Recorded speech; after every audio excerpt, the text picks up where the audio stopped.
Good morning to all of you. मैं Shailbhushan sir from way Champaran Bihar. मैं उम्मीद करता हूँ कि आप लोग बिल्कुल अच्छे होंगे, स्वस्थ होंगे, तंदुरुस्त होंगे। मैं भी आप लोग के बीच बिल्कुल अच्छा हूँ, स्वस्थ हूँ, तंदुरुस्त हूँ।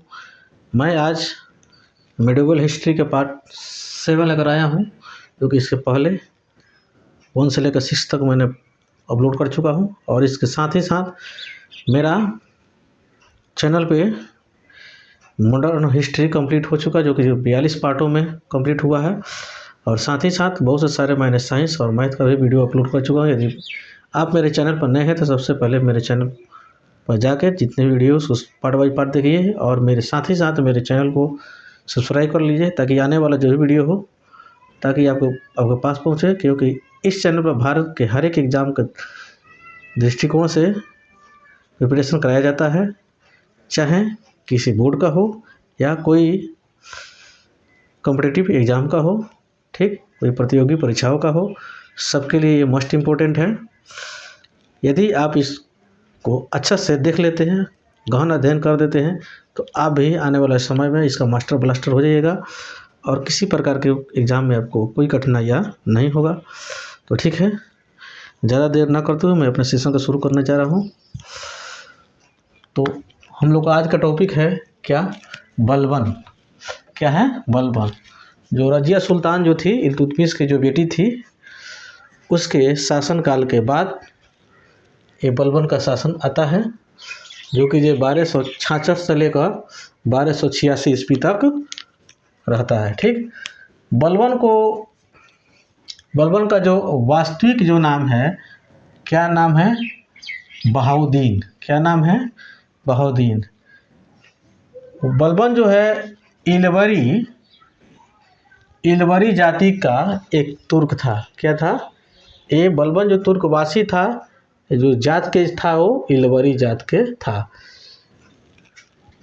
उल्लुग खान के उपाधि बलबन को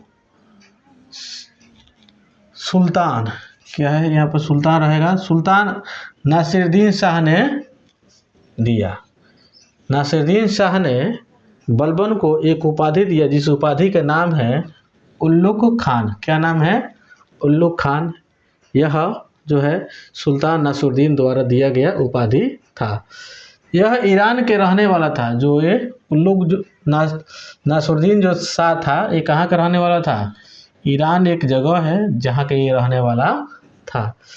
ठीक, बलबन का जो पूरा नाम जो है गियासुद्दीन बलबन था। क्या नाम था? बलबन का पूरा नाम गियासुद्दीन बलबन था। दिल्ली के सुल्तान के पद संभालने से पहले बलबन जो था नासिरुद्दीन का प्रधानमंत्री हुआ करता था। ठीक, जब इसको दिल्ली का जो सुल्तान के पद को संभालने से पहले ये जो प्रधानमंत्री था, किसका प्रधानमंत्री था? तो ये नासिरुद्दीन शाह का प्रधानमंत्री था। ठीक, इसने बलबन जो है सिजदा और पैबोस, ये दो ठो पद्धति को, ये जो ईरानी पद्धति है, इस पद्धति को लेकर आता है।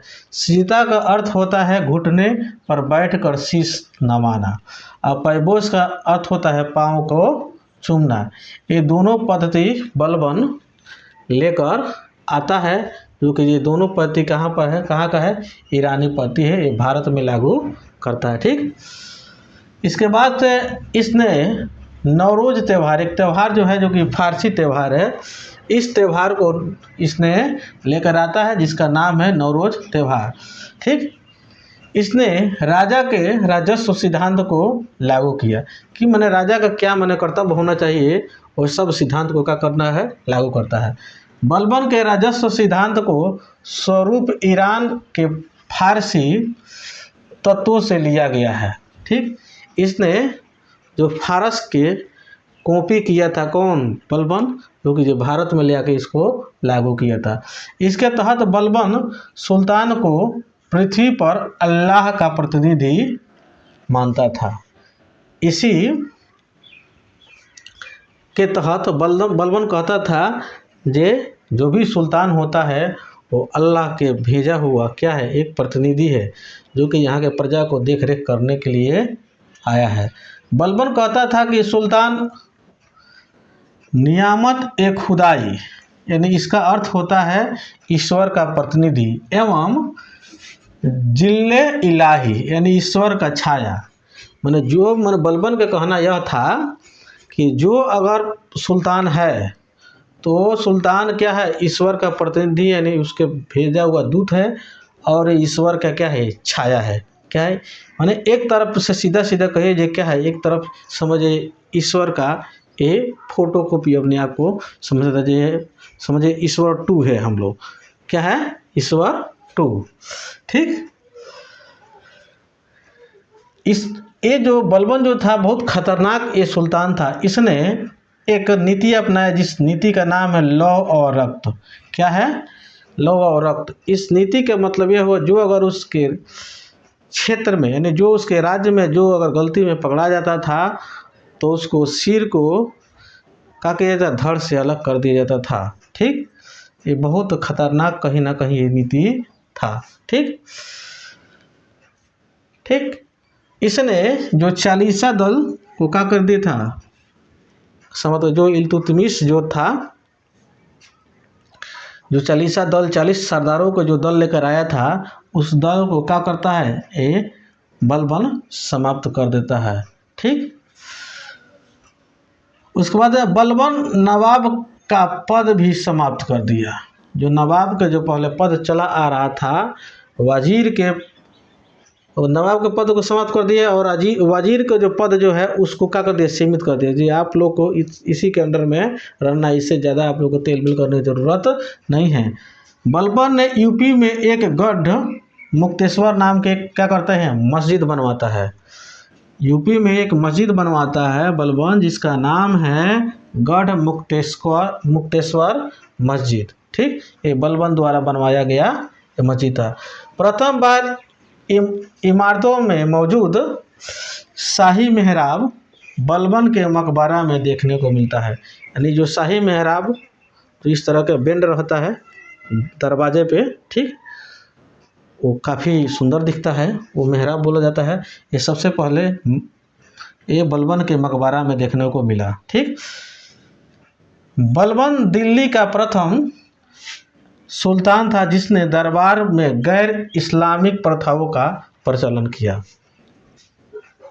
यानी कहीं ना कहीं बलबन ने यानी मुस्लिम के अतिरिक्त गैर मुसलमानों को भी क्या करता था, सम्मान करता था। अगर सम्मान अगर नहीं करता तो गैर इस्लामिक प्रथाओं को प्रचलन वो नहीं करता। ठीक, इसी के समय सेना को क्या कर दिया गया, वंशानुगत बना दिया गया। यानी वंशानुगत का मतलब यह हुआ जो मान हम उसके यहाँ किसी के राजा के यहाँ हम सेना में भर्ती हैं, तो हम अगर रिटायर हुए तो आने वाले समय में हमारे जगह पर हमारे बाल बच्चा उस पर आकर रह सकता है, सेना के काम कर सकता है, सैनिक के काम कर सकता है। इसने दीवान अर्ज नामक सैन्य विभाग का स्थापना किया। एक सैन्य विभाग का स्थापना करता है जिसका नाम है दीवान अर्ज। फारसी कवि अमीर खुसरो और अमीर हसन ये बलबन के दरबार में रहते थे। तो पूछ देगा जो बलबन के दरबार में रहने वाले दो ये फारसी कवि के क्या नाम है, तो अमीर खुसरो और हसन। ठीक, ये दो बलबन के दरबार में रहते थे। 1286 ईस्वी में फिरोज शाह ने बलबन को क्या करता है, हत्या कर देता है, जिसे जलालुद्दीन खिलजी के नाम से भी जाना जाता है। फिरोज शाह को जलालुद्दीन खिलजी के नाम से भी जाना जाता है। इसने 1286 ईस्वी में बलबन के क्या करता है, हत्या कर देता है। ठीक, अब खिलजी जब हत्या करता है तो ये एक वंश का स्थापना करता है जिसका नाम है खिलजी वंश। एक खिलजी वंश जो है 1290 से लेकर 1320 ईस्वी में तक रहता है। ठीक, अलाउद्दीन फिरोज खिलजी ये कंप्लीट रूप से उसका नाम है अलाउद्दीन फिरोज खिलजी, जिसका शासनकाल 1290 से लेकर 1296 तक रहता है। ठीक, खिलजी वंश के संस्थापक जो है जलालुद्दीन फिरोज खिलजी को माना जाता है। इनका राजधानी किलोखरी में था। ये जलालुद्दीन फिरोज खिलजी यानी खिलजी का जो राजधानी जो है कहाँ पे है, किलो खरी में था। इन्होंने जनता के अनुरूप, माने जनता जिस तरह कहती थी उसी तरह एक खिलजी उस पर शासन करता था, यानी जनता को दुखी नहीं करता था। ठीक ठीक है, जनता को किसी प्रकार के आहत नहीं पहुंचाता था। यह एक उदारवादी यानी दयालु प्रवृत्ति के ये क्या था, शासक था। ठीक, इन्होंने दक्षिण भारत में के विजय के लिए एक अपने भतीजा को भेजा जिसका नाम है अलाउद्दीन खिलजी। क्या नाम है, अलाउद्दीन खिलजी। देखिए थोड़ा सा फर्क है, यहाँ पर है जलालुद्दीन खिलजी, यहाँ पर उसके भतीजा का नाम है ये अलाउद्दीन खिलजी।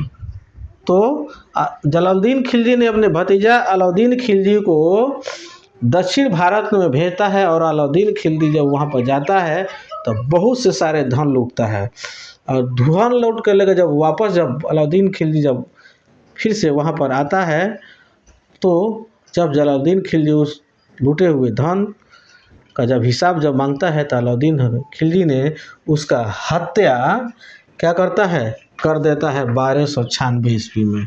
ठीक, 1296 ईस्वी में इलाहाबाद में उसका हत्या अलाउद्दीन खिलजी द्वारा, यानी जलालुद्दीन खिलजी का हत्या अलाउद्दीन खिलजी द्वारा कर दिया जाता है कि आप क्यों ये हिसाब मांग रहे हैं। यानी कहने का मतलब मैं इसको जीत कर लेकर आया हूँ तो इसका हकदार मैं हूँ।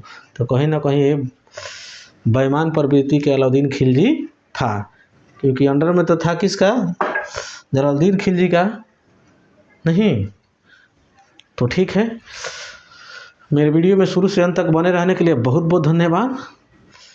आप इसे अपने नोटबुक में इसको राइट डाउन करते जाइएगा ताकि कहा जाता है बूंद बूंद तालाब भरता है। आने वाले समय में इसको भी हम ख़त्म करेंगे। उसके बाद से एंशिएंट हिस्ट्री और ज्योग्राफी वगैरह जितने भी कॉम्पिटिटिव जो एग्ज़ाम में जो पूछा जाता है वो सब हम लोग इसी चैनल पर देखेंगे, वो भी फ्री ऑफ कॉस्ट।